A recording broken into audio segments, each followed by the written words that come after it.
بسم الله الرحمن الرحيم۔ میلاد کے موسم میں کوشش کریں کہ ہماری ہمسائیگی میں، ہمارے رشتہ داروں میں کوئی بے نماز نہ رہے، تاکہ جو ہے وہ حضور کے میلاد کے صدقے حضور جو تحفہ لے کر آئے ہیں وہ تحفہ آپ لوگوں تک پہنچائیں۔ میں ایک بات کہا کرتا ہوں، یہ جو میلاد عربی زبان کا لفظ ہے نا، اس کو انگلش میں کیا کہتے ہیں؟ Birth day. اردو میں یوم پیدائش کہہ لیتے ہیں اور انگلش میں برتھ ڈے کہتے ہیں۔ تو کسی کی برتھ ڈے پہ جب آپ جاتے ہیں تو تحفہ لے کے جاتے ہیں یا خالی ہاتھ ہی جاتے ہیں؟ ہمیشہ تحفہ ہی لے کے جاتے ہیں نا۔ اور تحفہ کون سا لے کے جاتے ہیں؟ جس سے وہ خوش ہو۔ بچہ ہو تو کھلونے لے جاتے ہیں، بڑا ہو تو کتابیں لے جاتے ہیں، مٹھائی لے جاتے ہیں، پھول لے جاتے ہیں۔ کبھی ایسا تو نہیں ہوا کہ کوئی 80 سال کے بابے کی سالگرہ ہو اور آپ کھلونے لے کے جا رہے ہیں؟ ہم کہتے ہیں اس کے مزاج کے مطابق تحفہ لے کے جاتے ہیں۔ تو کسی کی برتھ ڈے پہ جب آپ جاتے ہو تو تحفہ وہ لے کے جاتے ہو جس سے وہ خوش ہو۔ تو حضور کے میلاد پہ آئے ہو تو پھر کوئی حضور کو بھی تحفہ پیش کرو، اور تحفہ وہ پیش کرو جس سے حضور خوش ہو۔ اب حضور کس سے خوش ہوں گے؟ تو حضور سے پوچھ لیجئے گا۔ پھر حضور فرماتے ہیں وَجُعِلَتْ قُرَّةُ عَيْنِي فِي الصَّلَاةِ، میری آنکھوں کی ٹھنڈک نماز میں رکھی گئی۔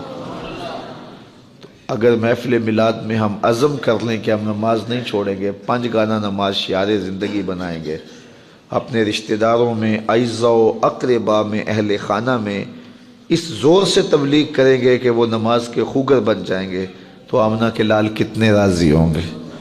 تو یہ تحفے پیش کرو حضور کی بارگاہ میں۔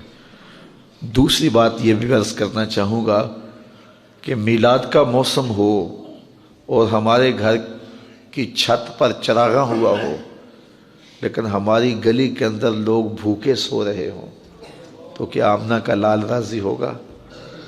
ایسا کرے، اپنے رشتہ داروں اور اپنے اہل محلہ کے غرباء کی فہرست بنائیں اور اس فہرست کو مد نظر رکھیں اور اپنی گنجائش دیکھیں۔ 10 لوگ ہیں آپ کی گلی میں، محلے میں، رشتہ داروں میں، 15 لوگ ہیں، 20 لوگ ہیں، تو پھر آپ میلاد کا تحفہ ان کے لیے تیار کریں۔ ان کی ضرورت کے مطابق دالیں لے لیں، آٹا لے لیں، چاول لے لیں، اور کچھ چیزیں لے لیں، بچوں کی چوڑیاں لے لیں، کپڑے لے لیں، اور اس شاپر میں ڈالیں، اور ساتھ عید میلاد النبی مبارک لکھیں اور رات کی تاریکی میں ان کے گھر دے آئیں۔ میلاد والا رسول بڑا ہی خوش ہوگا۔ ایسے بھی میلاد مناؤ، دکھیوں کے کام آؤ، غریبوں کے کام آؤ۔ الحمدللہ میں نے جگہ جگہ ترغیب دی ہے اور لوگ اس پر عمل کرنا شروع ہو گئے۔ باقی جلوسوں میں ضرور شامل ہوں، لیکن آداب کی رعایت کے ساتھ۔ محافل میں ضرور جائیں، لیکن آداب کی رعایت کے ساتھ۔ لیکن جو باتیں میں نے پہلے کی ہیں ان باتوں پر بھی نظر رہے، اور حضور علیہ السلام کے دیے ہوئے دین کو غالب کرنے کے لیے ہم اپنا سب کچھ قربان کرنے کے لیے لمحہ لمحہ تیار رہیں۔ کی محمد سے وفا تو نے تو ہم تیرے ہیں، یہ جہاں چیز ہے کیا لوح و قلم تیرے ہیں۔ بڑا دکھ ہوتا ہے کہ جب حضور کے نام پر لوگ خرافات کرتے ہیں۔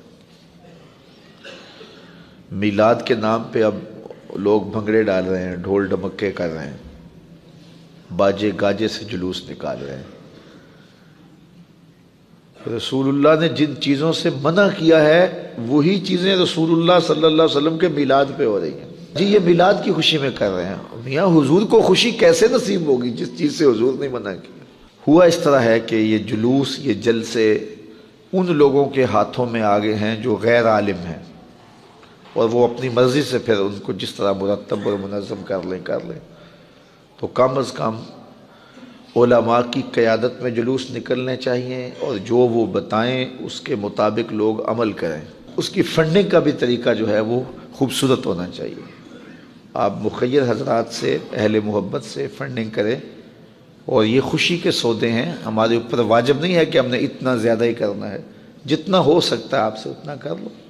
یہ گلیوں کے اندر رسیاں باندھ کر کے ناکے لگا لینا، اور پھر اگر کوئی نہ دے تو اس کو ملامت کرنا، اور جو ہے وہ اس کی تذلیل کرنا، تو یہ کہاں لکھا ہے؟ کیا یہ رسول کریم کی تعلیمات ہیں؟ یہ خود ساختہ مزاج ہے قوم کا۔